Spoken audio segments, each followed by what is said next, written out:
नमस्कार मेरे स्वास्थ्य के सहयात्रियों, माय हेल्थ कंपेनियंस, कैसे हैं आप लोग।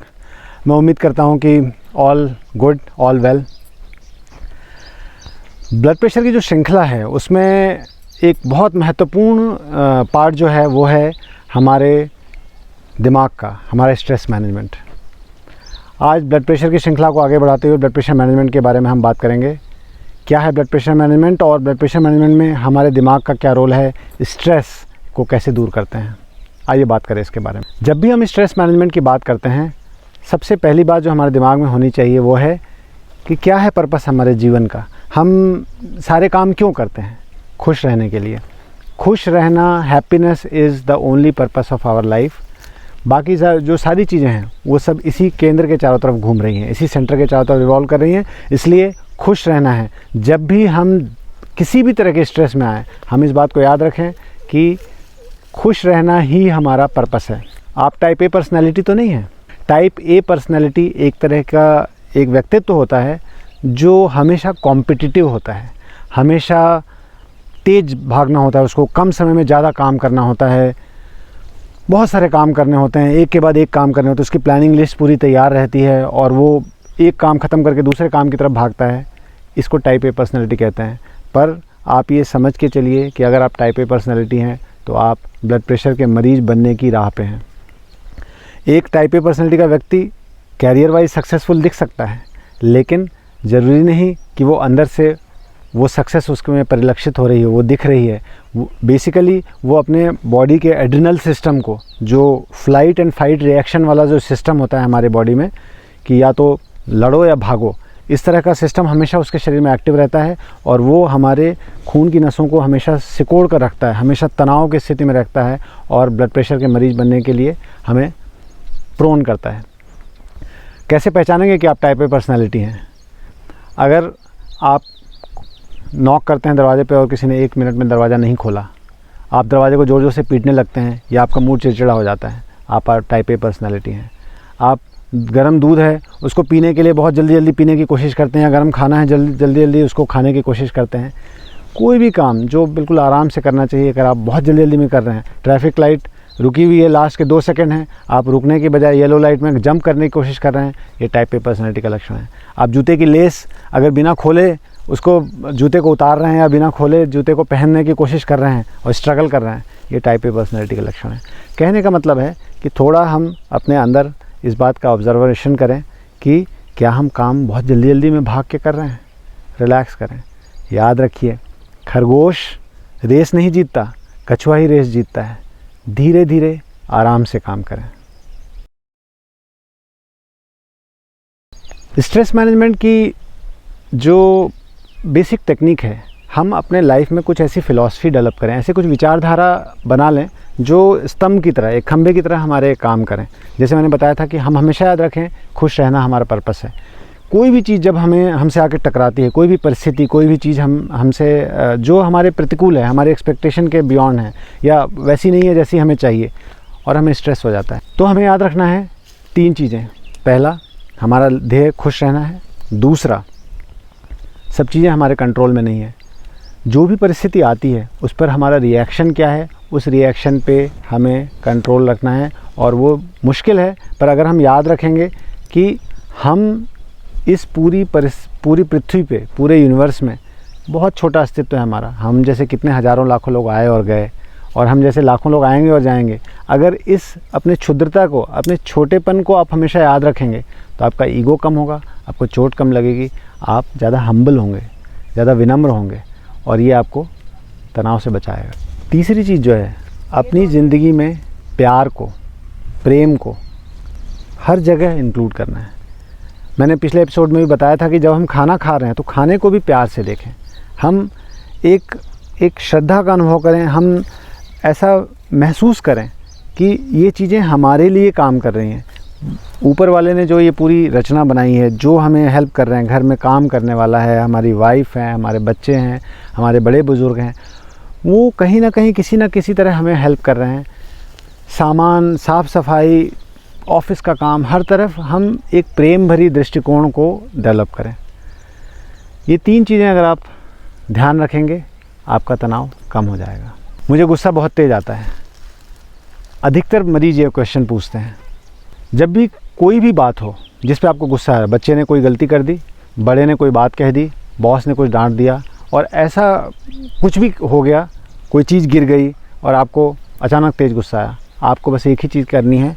आपको दिमाग में बस ये बोलना है कि ये गुस्सा जो भी मुझे बोलना है ये मैं 12 घंटे बाद बोलूँगा। 12 घंटे के लिए पोस्टपोन कर दीजिए।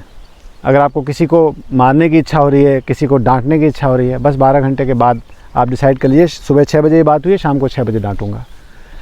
आई एम श्योर वो जो रिएक्शन है उस समय अगर आपने पोस्टपोन कर दिया, उसके 5 मिनट बाद उसकी इंटेंसिटी नहीं रह जाती। ये बहुत आसान तरीका है और जैसे मैंने बताया, आपको प्यार भरा दृष्टिकोण हर तरफ डेवलप करने की कोशिश करिए।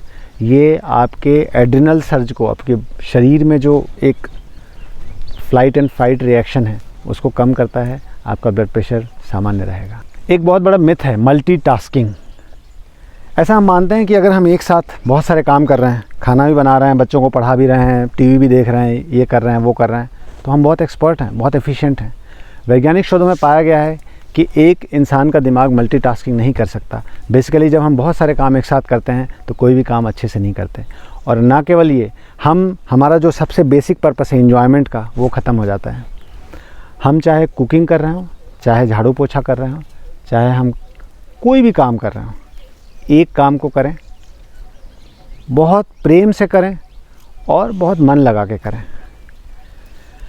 एक बात और मैं बताऊंगा, एक बहुत बड़ा पैराडॉक्स है, एक बहुत बड़े मज़ेदार बात है कि जब हम अपने शरीर से या प्रकृति से संबंधित कोई काम करते हैं, जैसे मान लीजिए कि हम बीपी कम करने के लिए अपने एक्शन लेना शुरू करते हैं, उसमें अपने आप बहुत सारी मल्टीटास्किंग हो जाती है। जैसे हमारा वज़न कम होने लगता है, हमारा खुशमिजाज होने लगता है, लोगों के प्रति हमारा बिहेवियर बेहतर हो जाता है, हम लोगों से सौहार्दपूर्ण तरीके से मिलना शुरू करते हैं। कहने का मतलब ये कि बाहर के कामों में मल्टीटास्किंग अवॉइड करें और अगर हम खुद के इम्प्रूवमेंट के लिए कोई काम कर रहे हैं, मल्टीटास्किंग अपने आप होगी, आपको कुछ करने की ज़रूरत नहीं है। वर्क लाइफ बैलेंस बहुत कॉमन क्वेश्चन है। घर पे कुछ झगड़ा हुआ, काम करने के समय मूड चिड़चिड़ा है, काम पे बॉस ने डांट दिया, कुछ गड़बड़ हो गई, घर पे मूड चिड़चिड़ा है। बहुत सारे लिटरेचर अवेलेबल हैं इस पे। अपने अनुभव से मैं आपको इतनी ही बात कहूँगा, हमेशा कोई भी जब नकारात्मक चीज़, कोई नेगेटिव चीज़ हमारे पास आती है, हमें उसको सोच के नहीं, कुछ पॉजिटिव करके हटाना है। हम बस यही गलती करते हैं कि जब भी कोई नेगेटिव चीज़ हमारे दिमाग में आती है, कोई भी कुछ ऐसा आता है, हम उसको पॉजिटिव सोच के उसको हटाने की कोशिश करते हैं, लेकिन वो काम नहीं करता। पॉजिटिव एक्शन, अब क्या है पॉजिटिव एक्शन? अगर आप परिवार में हैं, अगर आप अपने घर में बैठे हुए हैं, पॉजिटिव एक्शन का मतलब है बच्चों के साथ मिलकर कोई गेम खेलें, कोई ग्रुप एक्टिविटी करें, बच्चों के साथ, नहीं तो बच्चों को पढ़ाएं। आपको अगर सिंगिंग का शौक़ है, अगर आपको कुछ बजाने का शौक़ है, आप वो बजाना शुरू कर दें। आधे घंटे, पौन घंटे में आपका वो जो विचार था, नेगेटिव विचार, वो रफू चक्कर हो जाएगा, वो गायब हो जाएगा। अपने वाइफ के साथ या अपने दोस्त के साथ वॉक पे निकल जाएं और किसी भी नेगेटिव बातों को अवॉइड करें। ठीक इसी तरह अगर आप ऑफिस में और घर की कोई नेगेटिव बात आपको परेशान कर रही है, आप काम को प्रेम से देखें, आप किसी से वो समस्या को शेयर करें, आप अपने बॉस को बताएं कि भाई मेरे घर में ये समस्या थी, इसलिए ये प्रॉब्लम हुई, और उस काम, किसी पॉजिटिव काम को, किसी एक पॉजिटिव टारगेट को लें और उसको सॉल्व करें। हम किसी पॉजिटिव एक्शन से ही नेगेटिव थॉट्स को, नकारात्मक विचारों को हटा सकते हैं। इसके अलावा और कोई तरीका कारगर नहीं है। सडन मूड स्पॉइलर बहुत बड़े स्ट्रेस का कारण होते हैं। आप बहुत अच्छे मूड में हैं, कोई अच्छा काम कर रहे हैं, किसी ने कोई एक कमेंट कर दिया या कोई एक छोटी सी घटना हो गई और आपका सारा मूड ख़राब हो जाता है। क्या करें? बस हम इस घटना को, इस पूरे इन्वायरमेंट को, इस स्ट्रेस को बचने के लिए बस एक ऑब्ज़र्वेशन हम करें कि इस तरह सोचें कि हमारा जो शरीर है, हमारा दिमाग है, एक ग्लास है और जिसमें पूरी एनर्जी, पॉजिटिव एनर्जी भरी हुई है, और वो मूड स्पॉइलर कंकड़ की तरह आया और उसने एक छेद कर दिया और हमारी एनर्जी बहने लगती है। हमें बस इतना करना है कि उस मूड स्पॉइलर को इग्नोर करने की ताकत होनी चाहिए, और इग्नोर करने की कोशिश नहीं करनी है, आपको ध्यान तुरंत वहाँ से हटा के किसी पॉजिटिव काम में लगा देना है। ये सब कहना आसान है पर करना मुश्किल है, बट आप ट्राई करके देखें। सिंपल एक बात याद रखनी है, खुश रहना है। अगर हम खुश नहीं हैं सारी चीज़ें बेकार हैं। अगर हम खुश हैं हम हेल्दी भी रहेंगे, स्वस्थ रहेंगे, बीपी भी नॉर्मल रहेगा और सारे परिवार, संबंध, समाज सब खुश रहेगा। क्रिएटिव काम बहुत ज़रूरी है हमारे लाइफ में। भले ही 15 मिनट का समय दें, 10 मिनट का समय दें, हम सबके जीवन में कुछ ऐसा एक क्रिएटिव हॉबी होती है जो कभी भी किसी को दिखाने के लिए नहीं, किसी के पैसे कमाने के लिए नहीं, केवल इसलिए की जाती है क्योंकि हमें वो पसंद है। वो गार्डनिंग हो सकती है, वो पेंटिंग हो सकती है, वो म्यूज़िक हो सकता है। 10 मिनट 15 मिनट ज़रूर दें, ये आपके लिए बहुत बड़ा स्ट्रेस बस्टर होगा। और स्ट्रेस कम करने का इससे अच्छा कोई साधन नहीं है। जैसे मैंने बताया, कभी भी कोई निगेटिव विचार आपको बार बार तंग करे हो, क्रिएटिव काम में लग जाइए। वर्क प्लेस हमें याद रखना है, जब हम काम करने जाते हैं, चाहे वो 6 घंटे का काम है, चाहे 12 घंटे का काम है, चाहे 8 घंटे का काम है, वो हमारे जीवन के एक पूरे सर्किल का बहुत छोटा सा हिस्सा है। और इस बात को जब भी हमारे वर्क पर किसी भी तरह का तनाव होता है, चाहे हमारे बॉस ने डांटा या किसी भी तरह का, हमें याद रखना है ये इस पूरी सर्किल का 10वां हिस्सा भी नहीं है। और हमारे बाकी 9 हिस्से जो हैं वो हमारे जीवन में सबसे महत्वपूर्ण हैं। हमारे बच्चे, हमारे माँ बाप, हमारी वाइफ, हमारा बाकी स्वास्थ्य, हमारा समाज, बहुत सारे काम जो हैं वो इस वर्क प्लेस के बाकी हिस्से ज़्यादा इम्पॉर्टेंट है। इसलिए इस छोटी सी चीज़ के लिए अपना दिमाग नहीं ख़राब करना है। हमें समझना है कि ये हमारे जीवनचर्या का, हमारे पेट भरने का एक साधन है और हमें उसको उतना ही इम्पोर्टेंस देना है और मन लगा के खुश होकर करना है। एक समस्या बड़ी कॉमनली लोग पूछते हैं, नींद की समस्या। नींद नहीं आती है। नींद नहीं आना, या तो अगर आप खर्राटे लेते हैं, जैसे मैंने बताया था कि खर्राटे लेना भी नींद को बार बार डिस्टर्ब करता है, तो आपको किसी सांस के फिजिशियन को, पल्मोनोलॉजिस्ट को दिखाना चाहिए। और थोड़ा वज़न कम करने से भी, जैसे वज़न बढ़ता है, आपके खर्राटे लेने की टेंडेंसी बढ़ती जाती है और ये नींद को डिस्टर्ब करता है। पर जो लोग खर्राटे नहीं लेते और सामान्यतः नींद की समस्या आती है, मैं उनको छोटी सी सलाह देना चाहूँगा कि नींद 7 घंटे 8 घंटे ज़रूरी है। अगर हम 7-8 घंटे नींद नहीं ले पा रहे हैं, बीच में नींद खुल गई, बहुत एफ़र्ट ना करें सोने के लिए, बहुत ज़्यादा प्रयास ना करें। बेहतर है कि आप जब नींद नहीं आ रही है या तो लेट जाएं और रिलैक्स करें, एंजॉय करें कि हम कुछ नहीं कर रहे हैं, रिलैक्स कर रहे हैं और रात की शांति का आनंद उठा रहे हैं।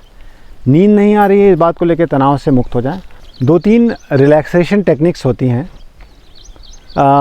एक तरीका होता है कि हम बिस्तर पे पड़े हुए हैं, अपने सारे अंगों को शिथिल कर दिया, लूज़ कर दिया और एक एक करके हम फोकस करें आंख बंद करके कि मेरे हाथ शिथिल हो रहे हैं, रिलैक्स हो रहे हैं। बिल्कुल आप अनुभव करें, अंदर तक अनुभव करें कि पाँव रिलैक्स हो रहे हैं, मेरे सांसों की जो मांसपेशियां हैं वो रिलैक्स हो रही हैं।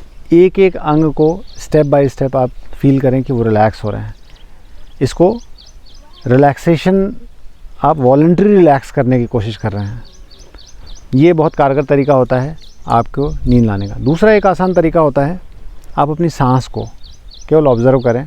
सांस अंदर आ रही है, बाहर जा रही है, कुछ भी एफ़र्ट करने की ज़रूरत नहीं। जैसे आ रही है, जैसे जा रही है, केवल आपको ऑब्ज़र्व करना है और आपको ये फ़ील करना है कि मैं शांत हो रहा हूँ। मेरा दिमाग जो है सारी चीज़ों को दूर करके केवल अपनी सांस पे फोकस कर रहा है और ये तरीका काम करता है। आप कब नींद में पहुँच जाएंगे आपको पता नहीं चलेगा। बावजूद इसके अगर नींद नहीं आ रही है, आपने 1-2 घंटे प्रयास कर लिया, किसी क्रिएटिव काम में लग जाइए। जितना आप थकेंगे, जितना आप एक्सरसाइज करेंगे, दिन भर जितने एक्टिव रहेंगे, आपकी नींद उतनी गहरी, उतनी अच्छी क्वालिटी की होगी। सो एक्सरसाइज आपको अपने आप अच्छी नींद देती है इसलिए, और एक्सरसाइज आपको ब्लड प्रेशर से भी बचाती है। मल्टीटास्किंग, छोटी छोटी बातें हैं, आप इन सब को ध्यान दीजिए, स्टेप बाय स्टेप फॉलो करने की कोशिश करिए। वैसे इन बातों की कहीं कमी नहीं है पूरे मार्केट में। आप यूट्यूब पे, ब्लॉग्स, इंटरनेट पे सब चीज़ें उपलब्ध हैं।